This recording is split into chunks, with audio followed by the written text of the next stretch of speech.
Perkenalkan, nama lengkap saya Rofina Emila Jelita, NIM 18030300011. Saya mahasiswa dari Universitas Nusat Sendana Kupang, Fakultas Ilmu Sosial dan Ilmu Politik, Program Studi Sosiologi. Saya mahasiswa dari kelas A semester 7. Baik teman-teman, pada kesempatan ini saya akan membuat dan menjelaskan isi dari video parodi pada tugas mingguan review buku kedua dari mata kuliah kajian seminar masalah-masalah sosial. Dan pada tugas dari mata kuliah tersebut ini menjelaskan tentang otoritas digital penerbitan di ekonomi perhatian. Dan pada video parodi yang saya buat, saya akan berperan di mana saya menelpon teman saya dan menjelaskan dan menanyakan tugas kuliah dari teman tersebut, di mana pada tugas kuliah tersebut kami akan menjelaskan otoritas digital dan juga dari video parodi tersebut saya akan menanyakan kepada teman saya bagaimana jawaban dari dia mengenai tugas otoritas digital penerbitan di ekonomi perhatian, bagaimana tanggapan dari teman saya. Baik teman-teman, untuk lebih jelasnya dari video parodi yang saya buat, silakan teman-teman menonton video berikut ini. Selamat menonton.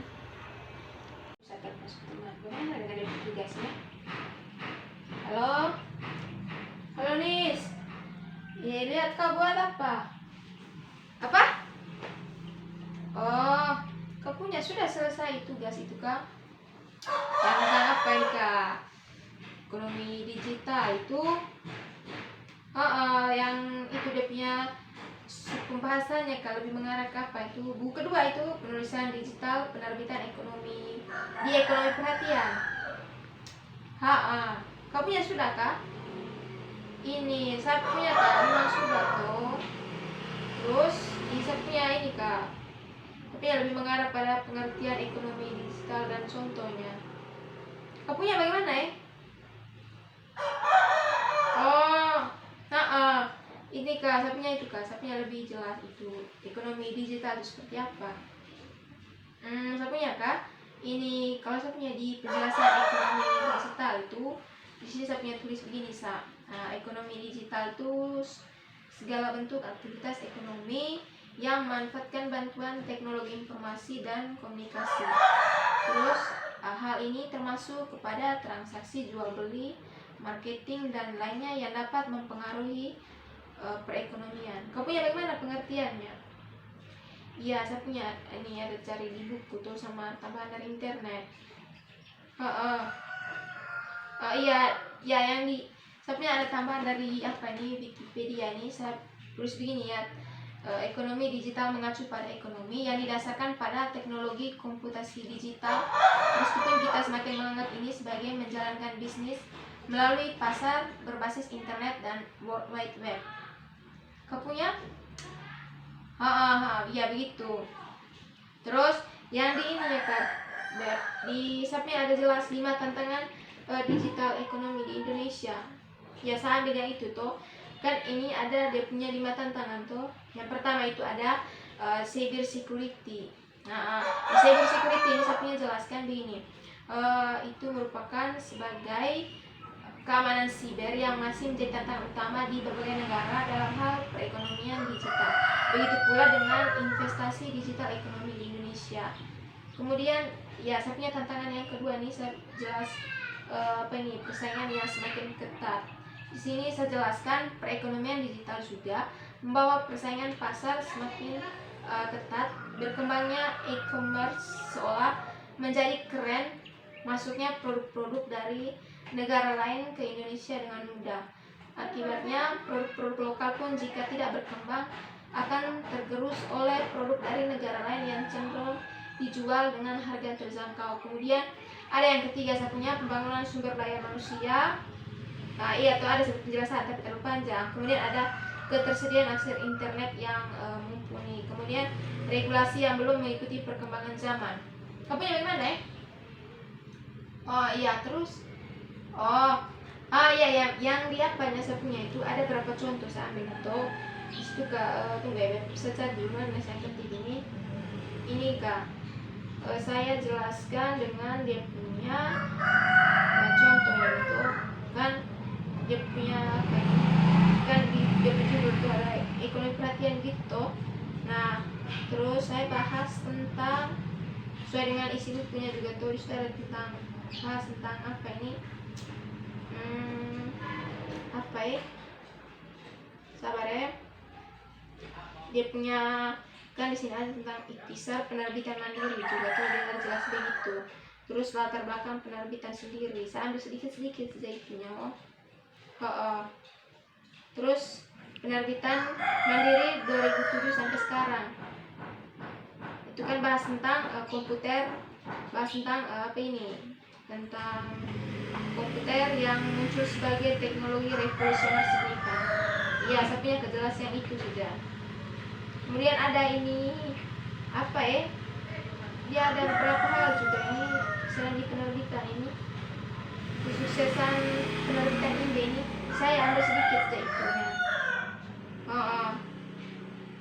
Ya ambilnya itu saja. Terus kan ada dia punya apa ini, dia punya penjelasan yang tentang penggunaan apa ini, penjualan apa di penulis India ini, dia ada penjelasan tentang apa penawaran ebook gratis yang menggunakan media sosial, terus blogging, podcast. Terus yang terakhir ada tentang Wattpad juga. Iya itu sudah. Saya kan suka baca Wattpad, jadi saya akan jelaskan yang itu sudah. Oke Beb. Oke. Terima kasih ya. Dah. Baik teman-teman, dari video parodi yang saya buat secara singkat dan sederhana itu, dimana pada video tersebut saya dan teman saya menjelaskan tugas yang kami kerjakan dan saling menanyakan tentang otoritas digital yang pastinya ini berkaitan dengan internet dan juga perkembangan teknologi di zaman sekarang ini.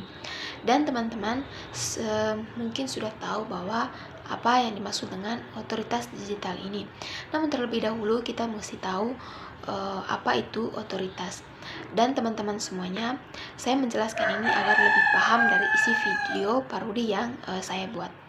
Dan kita ketahui bahwa otoritas merupakan istilah yang sering digunakan dalam bidang pemerintahan yang artinya klaim legitimasi atau pembenaran hak untuk melakukan dan menjalankan kekuasaan.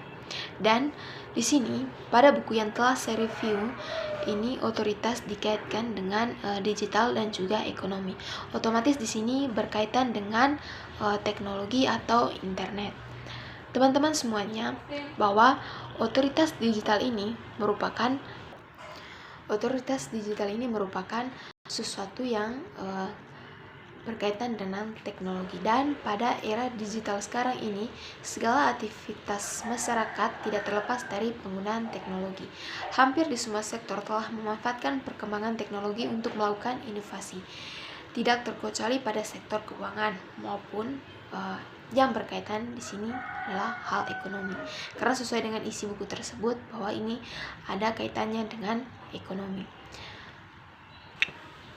Teman-teman semua, sekarang ini kita berada pada era globalisasi dan dunia telah membawa perubahan di berbagai bidang kehidupan, termasuk perkembangan teknologi informasi dan komunikasi yang memegang peranan penting dalam pembangunan. Bukan hanya dalam pembangunan, tapi dari segi ekonomi, politik, komunikasi, teknologi informasi, dan sebagainya.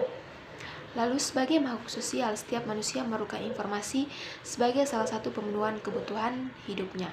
Kebutuhan akan informasi membuat setiap orang melakukan berbagai cara untuk mendapatkannya, baik melalui proses interaksi dengan orang lain ataupun mencari informasi melalui media. Proses komunikasi merupakan proses penyampaian pesan baik berupa informasi, sikap, atau emosi dari komunikator ke komunikan melalui media sehingga menghasilkan efek dan feedback. Teknologi informasi telah membawa perubahan perilaku hidup masyarakat dan peradaban manusia secara global.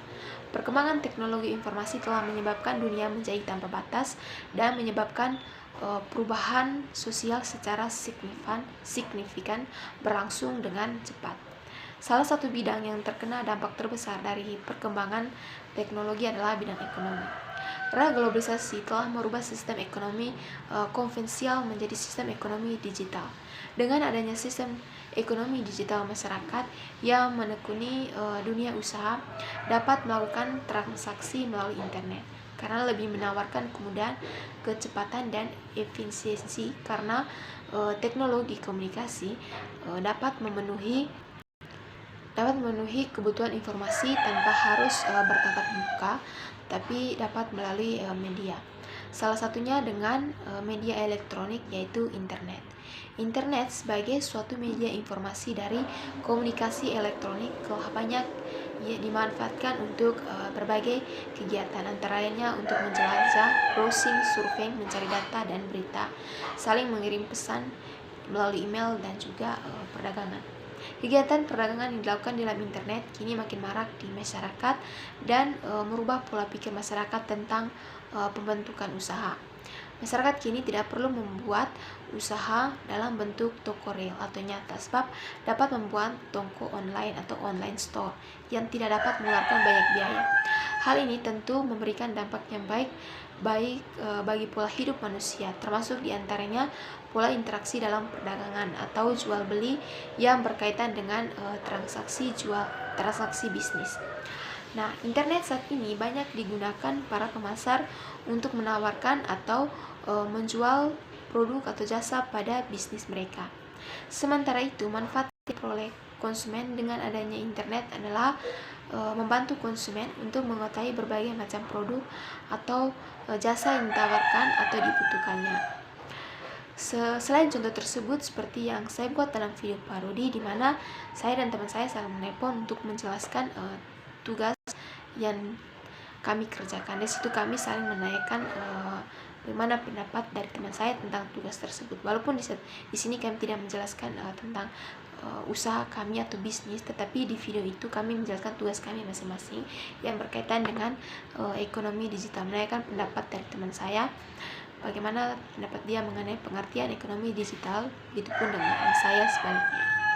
Lalu selanjutnya berkaitan dengan ekonomi digital ini, kita melihat bahwa kegiatan perdagangan dengan memanfaatkan media internet ini lebih dikenal dengan kegiatan istilah elektronik e-commerce.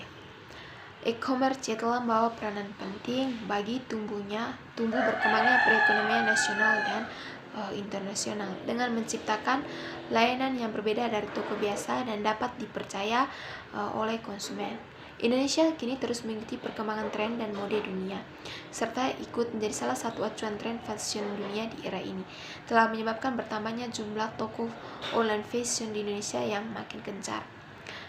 Dan juga hal ini pastinya sudah dapat menyebabkan minat pembelian yang tinggi dari konsumen. Pada intinya begini teman-teman, bahwa dalam melakukan perdagangan atau jual beli yang berkaitan dengan ekonomi yang menggunakan internet atau bisnis online, di sini kita saling menjaga kinerja yang berkaitan dengan kemungkinan adanya kerugian dari pihak masing-masing. Dan pasti di sini kita juga sangat berharap bahwa kita sudah mengetahui kemungkinan kerugian yang berhubungan dengan pengaruh nilai-nilai sosial yang terjadi di sekitar kita. Dan pastinya kita semua sangat berharap bahwa dalam melakukan jual beli secara online, setidaknya mengurangi risiko yang merugikan pihak manapun, baik dari sisi konsumen maupun dari sisi penjualnya atau produsen. Dan di sini saling memegang kepercayaan satu sama lain dalam memasarkan produk-produk tersebut dari para penjual kepada konsumen. Baik teman-teman semuanya, itu saja video singkat dari parodi saya dan juga penjelasan dari isi parodi saya. Kurang dan lebihnya saya mohon maaf. Sekian dan terima kasih.